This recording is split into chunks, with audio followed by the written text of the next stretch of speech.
अरुण आखले आहे. मी इयत्ता 5वी मध्ये शिकत आहे. माझ्या शाळेचे नाव जिल्हा परिषद माध्यमिक शाळा पानकनरगाव असे आहे. मी हे पुस्तक वाचले आहे. या पुस्तकाचे नाव रंग धरेला हिरवा दे असे आहे. या पुस्तकाचे लेखक किसन गंगावणे असे आहे.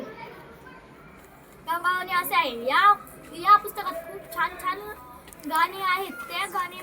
त्या गाण्यातून तुम्हाला काय समजलं ते मी सांगणार आहे. आमच्या शाळेत एक ग्रंथालय आहे. त्या ग्रंथालयातून मी हे पुस्तक घेतलेले आहे. या गाण्याचे नाव आहे आई आणि बाळ. या गाण्यात एक बाळ होते आणि त्या गाण्याचे नाव आहे आई आणि बाळ. या गाण्यात असे सांगितले आहे की एक बाळ होते त्याची आई गावाला गेली होती. ते खूप रडत होते आणि त्याला खूप भूक लागली होती. ते बाळ खूप रडत होते. मग त्याची आजी घरी होती. आजी आजोबा आणि बाबा त्याच्या घरी होते. मग त्याच्या बाबांनी आणि त्याच्या आजीने त्याला खायला दिले. ते बाळ खूप लहान होते.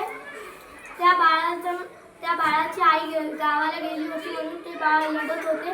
त्याची आई परत आले की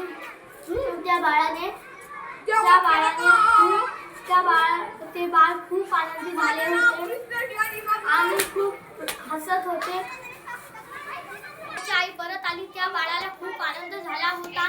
ते बाळ त्याच्या आईला मिठी मारून खूप हसत होते आणि ते बाळ मग मोठे झाले आणि ते बालवाडीत शाळेत जाऊ लागले आणि त्याचे पप्पा त्याला रोज शाळेत सोडू लागले. धन्यवाद.